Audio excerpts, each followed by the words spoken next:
Hello dear students, आज जो है हम डिस्कस करेंगे जो मॉडल टेस्ट पेपर 10वीं क्लास का हम कल से डिस्कस कर रहे हैं। हमने जो खंड ए है या ए वाला जो हिस्सा है उसको हमने कल डिस्कस कर लिया था। आज हम उसी क्रम में जो है विज्ञान विषय का मॉडल टेस्ट पेपर जो बोर्ड ने जारी किया है, माध्यमिक शिक्षा बोर्ड राजस्थान ने जारी किया है, उसको हम डिस्कस कर रहे हैं। आज हम खंड ए जो है डिस्कस करने वाले हैं डिटेल में। तो चलिए शुरू करते हैं वीडियो। तो वीडियो में अंत तक अवश्य बने रहिए क्योंकि ये बहुत आपके लिए फ़ायदेमंद रहने वाला है बोर्ड एग्जाम के लिए। कई बार जो मॉडल टेस्ट पेपर जो बोर्ड जारी करता है हूबहू वही क्वेश्चन उठा करके जो है बोर्ड एग्जाम में पूछ लिए जाते हैं। तो शुरू करते हैं वीडियो बिल्कुल डिटेल से समझते हुए। तो खंड ब के अंदर जो पूछा गया है उसमें लघु उत्तरात्मक जो है प्रश्न आपसे पूछे जाएंगे, जिसमें प्रत्येक प्रश्न 2 अंक का होगा। तो चलिए शुरू करते हैं। प्रश्न संख्या 4 क्या है? लोहे को जंग से बचाने के 2 तरीके आपको बताने हैं। लोहे को जंग से बचाने के 2 तरीके। तो लोहे को जंग से बचाने का पहला तरीका है लोहे पर तेल या ग्रीस लगा देंगे और दूसरा है लोहे पर पेंट करेंगे। ऐसा करने से क्या होगा?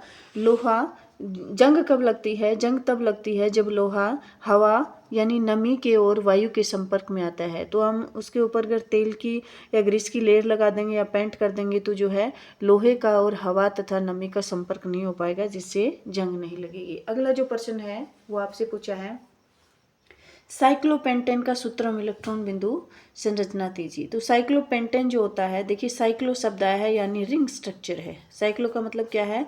रिंग स्ट्रक्चर है यानी वलय बना हुआ है। पेंटेन का मतलब क्या है? 5 कार्बन वाला अल्केन है। 5 कार्बन वाला अल्केन है। तो अल्केन का सामान्य सूत्र क्या होता है? CnH2n+2। ये सामान्य सूत्र होता है अल्केन का। और यहाँ पे पेंटेन है यानी 5 कार्बन है, तो कार्बन की जगह जब हम 5 लिखेंगे तो ये कितना हो जाएगा? 5 दूनी 10 और 2 12 H12। तो साइक्लोपेंटेन का सूत्र क्या बन जाता है? C5H10। यह है इलेक्ट्रॉन बिंदु संरचना। इसको आप इजी तरीके से ऐसे भी बना सकते हैं। भाई 5 कार्बन है, एक कार्बन, ठीक है, और ये दूसरा कार्बन, तीसरा कार्बन, और इस तरह से ये चौथा कार्बन, और यहाँ पे बना देंगे 5वां कार्बन। इस तरह से जो है हम 5 कार्बन वाली एक वलय बना देंगे, रिंग बना देंगे। और साथ में क्या करना है? देखिए एक प्रत्येक कार्बन के 2-2 जो है बंद पूरे हो गए हैं। हमें पता है कार्बन की संयोजकता 4 होती है, तो 2-2 हाइड्रोजन और आएंगे। तो हम यहाँ पे CH2 लिख सकते हैं, यहाँ पे CH2 लिख सकते हैं, CH2 लिख सकते हैं, यहाँ पे भी CH2, ठीक है, 2-2 हाइड्रोजन जुड़े हुए। इस तरह की संरचना भी आप बना सकते हैं, या फिर इस तरह की जो है किस तरह से इलेक्ट्रॉन की शेयरिंग यहाँ पे हो रही है, इस तरह की संरचना आप बनाएंगे। नेक्स्ट जो क्वेश्चन है वो 6ठा प्रश्न आपसे पूछा है प्रकाश संश्लेषण के लिए आवश्यक कच्ची सामग्री पौधे कहाँ से प्राप्त पौधे को कहाँ से प्राप्त होती है, यानी पौधा कहाँ से प्राप्त करता है। तो देखिए सबसे पहले बात आती है कि प्रकाश संश्लेषण के लिए कच्ची सामग्री चाहिए क्या क्या क्या कच्ची सामग्री पौधे को चाहिए। तो पौधे को क्या चाहिए? एक प्रकाश चाहिए होगा, ठीक है, पौधे को प्रकाश चाहिए, उसके बाद कार्बन डाइऑक्साइड चाहिए, उसके बाद उसको खनिज लवण पानी वगैरह चाहिए। तो कहाँ से प्राप्त करेगा? पौधे को प्रकाश संश्लेषण के लिए कच्ची सामग्री के रूप में प्रकाश जो है वो सूर्य से प्राप्त होता है। उसके बाद जल की पूर्ति किससे होती है? जड़ों द्वारा मिट्टी में उपस्थित जल के अवशोषण से करते हैं, ठीक है। जड़ क्या करेंगी? मिट्टी में उपस्थित जल का अवशोषण करेंगी। और जो विभिन्न पोषक तत्व होते हैं जैसे नाइट्रोजन, फास्फोरस, लोहा, मैग्नीज वगैरह, वो सब कहाँ से? मिट्टी से प्राप्त किए जाते हैं। कार्बन डाइऑक्साइड वायुमंडल से ले जाती है। तो इस तरह से पौधा जो है अपनी सारी कच्ची सामग्री प्राप्त करता है। किसके लिए? प्रकाश संश्लेषण की प्रक्रिया के लिए। तो आपको याद क्या रखना है? सबसे पहले ये ध्यान में रखना है कि कच्ची सामग्री चाहिए क्या। अगर ये पता लग गया है तो फिर हम आराम से उसका जवाब दे देंगे। अगला जो प्रश्न है प्रश्न संख्या 7, उसमें पूछा है पादप में प्रकाशानुवर्तन किस प्रकार होता है। तो प्रकाशानुवर्तन का मतलब क्या होता है? प्रकाश के प्रति जो उद्दीपन की अभिक्रिया है वो किस तरह से पौधों में होती है। तो आपने देखा होगा पौधा जब कभी खिड़की के पास रख दिया जाता है जहाँ से अक्सर सूर्य का प्रकाश आ रहा हो, तो पौधा जो है उसकी तरफ झुक जाता है। तो उसका कारण क्या होता है? तो जहाँ पे प्रकाश पड़ता है वहाँ पे पौधे के अंदर एक विशेष प्रकार का प्रोटीन बनता है। वो प्रोटीन प्रकाश को संसूचित करेगा, महसूस करेगा।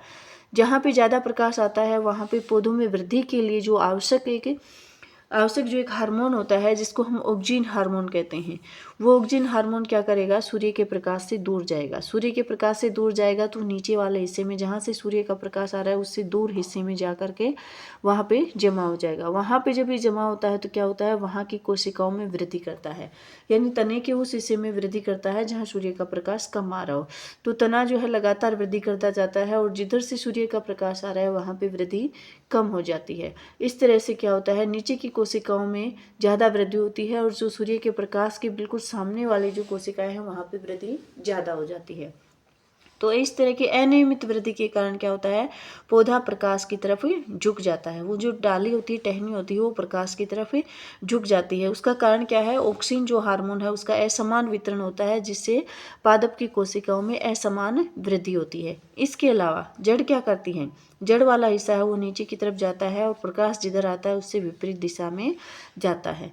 यानी जड़ जो है प्रकाश की विपरीत दिशा में जाएगी, जबकि उसकी टिप है, आगे वाला जो प्रो है वो क्या करेगा, प्रकाश की तरफ झुकेगा। और वो किस वजह से, ऑक्सीजन जो हार्मोन है उसके असमान वितरण की वजह से ऐसा होता है। अगला जो प्रश्न पूछा है वो पूछा है, डीएनए की प्रतिकृति बनाना जनन के लिए क्यों आवश्यक है। तो डीएनए जो है, हम जानते हैं डीएनए एक अनुवांशिकता को आगे बढ़ाने वाला जो मेन जो है एक प्रोटीन बनाता है, जो क्या करता है, करैक्टर जो होते हैं यानी कि जो गुण होते हैं वो माता पिता से बच्चों में ले जाने का काम करता है डीएनए।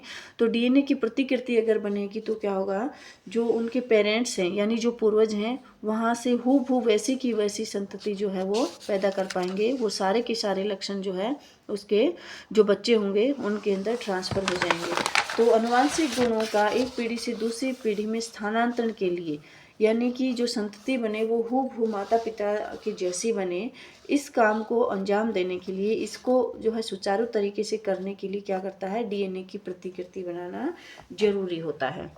नेक्स्ट जो क्वेश्चन है वो है उत्तल दर्पण के दो उपयोग लिखिए। तो उत्तल दर्पण के उपयोग की अगर हम बात करें तो उत्तल दर्पण जो है वाहनों के पश्चिम दर्पणों के रूप में प्रयोग होता है। वाहनों में जो साइड मिरर होते हैं वहाँ पे उत्तल दर्पण लगाया जाता है। कारण क्या होता है, उत्तल दर्पण में जो है चीज़ें अपेक्षाकृत छोटी तो दिखाई देती हैं लेकिन ज़्यादा दृश्य उसके अंदर दिखाया जाता है, बहुत दूर तक का दृश्य उसके अंदर कैप्चर हो जाता है। तो वाहनों के साइड दर्पण में लगाया जाता है जिससे ड्राइविंग सेफ रहे। दूसरा, दुकानों, एटीएम और गलियारों के जो कॉर्नर होते हैं वहाँ पे बड़े बड़े उत्तल दर्पण लगा दिए जाते हैं ताकि अधिकतम क्षेत्र को कवर किया जा सके और किसी भी गतिविधि पर नज़र रखी जा सके। नेक्स्ट जो क्वेश्चन है वो पूछा है, जब हम नेत्र से किसी वस्तु की दूरी बढ़ा देते हैं तो नेत्र में प्रतिबिंब दूरी का क्या होता है। तो होता क्या है, जब नेत्र से किसी वस्तु को हम दूर लेकर के जाएंगे, वस्तु को जब दूर लेकर के जाएंगे तो हमारी आँख के अंदर जो अभिनेत्र लेंस है, अभिनेत्र लेंस क्या है, वो शिथिल हो जाएगा। उसकी जो पक्षमापी पेशियां हैं वो उसको जो है शिथिल कर देती हैं और शिथिलन के कारण क्या होता है, लेंस पतला हो जाता है। और लेंस पतला होने की वजह से क्या होता है, लेंस पतला होने की वजह से उसकी फोकस दूरी बढ़ जाती है जिससे दूर रखी वस्तुओं को आसानी से हम देख पाते हैं, क्योंकि इससे क्या होगा, दूर रखी वस्तुओं का प्रतिबिंब भी कहाँ बनेगा, रेटिना पे बनेगा। जब प्रतिबिंब रेटिना पे बनता है तो वस्तुएं स्पष्ट दिखाई देती हैं। अगला जो क्वेश्चन है वो है सॉरी स्टूडेंट्स, 6 वोल्ट की बैटरी से गुजरने वाले 1 कूलम आवेश को कितनी ऊर्जा दी जाती है। तो देखिए, ऊर्जा का जो सूत्र होता है वो क्या होता है, हम जानते हैं, दिया हुआ है विभवांतर जो होता है, दो बिंदुओं के बीच में विभवांतर V = वर्क किया गया कार्य बटे में आवेश होता है। ठीक है, अब अपने को क्या निकालना है, ये निकालना है, W निकालना है, यानी ऊर्जा निकालनी है। और ऊर्जा निकालने के लिए हम क्या करेंगे, इस Q को क्या हो जाएगा, W बराबर क्या हो जाएगा, उधर जाएगा तो गुना हो जाएगा V × Q। अब V जो है 6 वोल्ट दे रखा है और Q क्या दे रखा है आपको, Q जो है 1 कूलम आपको दे रखा है। इनकी जब हम गुणा करेंगे तो क्या हो जाएगा 6, और जो है ऊर्जा की जो इकाई होती है वो क्या होती है, जूल होती है। तो 6 जूल जो है इसका आंसर आ जाएगा। नेक्स्ट क्वेश्चन देखिए, नेक्स्ट क्वेश्चन आपसे पूछा है, दो चुंबकीय क्षेत्र रेखाएं एक दूसरे को प्रतिच्छेद क्यों नहीं करती। देखिए, दो चुंबकीय क्षेत्र रेखाएं अगर एक दूसरे को प्रतिच्छेद करेंगी तो क्या होगा, दो दिक्सूची यंत्र जो होता है ना उसकी सुइयां क्या करेगी, दो दिशाओं को अंकित करेगी और दो दिशाओं को एक सुई अंकित नहीं कर सकती है, ये संभव नहीं है। इसलिए क्या होता है, रेखाएं एक दूसरे को प्रतिच्छेद नहीं करती हैं। नेक्स्ट जो क्वेश्चन है वो आपसे पूछा गया है, एक परितंत्र में ऊर्जा के प्रवाह का आलेख चित्र बनाइए। तो देखिए कोई भी परितंत्र होता है उसमें शीर्ष पे क्या होता है, सबसे ऊपर जो है शीर्ष मांसाहारी होते हैं और सबसे नीचे क्या होता है, सूर्य का प्रकाश, जो मुख्य जो है स्रोत है किसका, ऊर्जा का। ऊर्जा का मुख्य स्रोत क्या है, सूर्य का प्रकाश। उससे जो है कौन ग्रहण करता है, सीधे सीधे उत्पादक, यानी हरे पेड़ पौधे जो प्रकाश संश्लेषण करते हैं वो सूर्य के प्रकाश से ऊर्जा लेते हैं, और सूर्य के उत्पादकों को कौन खाता है, शाकाहारी। तो फिर ये ऊर्जा का स्थानांतरण किस में होता है, शाकाहारियों में। शाकाहारियों को मांसाहारी खाते हैं तो स्थानांतरण मांसाहारी में हो जाता है, और सबसे शीर्ष पे कौन आते हैं, जो शीर्ष मांसाहारी होते हैं। इस तरह से जो है एक पारितंत्र में ऊर्जा के प्रवाह को दिखाया जाएगा।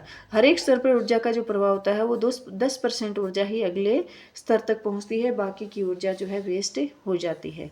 तो इस तरह से क्या आएगा, एक पारितंत्र में ऊर्जा का प्रवाह का आलेख चित्र आएगा।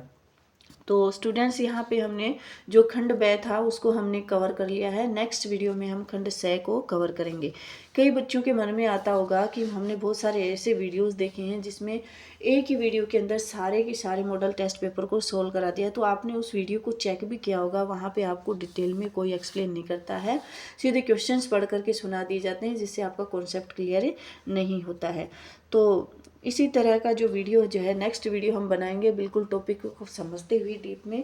तो आप नेक्स्ट वीडियो में ज़रूर जुड़िएगा। वीडियो देखने के लिए धन्यवाद। वीडियो अगर ज़रा भी अच्छा लगा हो तो आप इसको लाइक कर दीजिएगा और कमेंट करके बताइएगा कि वीडियो आपको कैसा लगा, या नेक्स्ट वीडियो के लिए कोई सजेशन आप देना चाहें तो कमेंट ज़रूर कीजिएगा, और अपने दोस्तों के साथ शेयर कीजिए ताकि वो भी इसका फ़ायदा उठा सकें।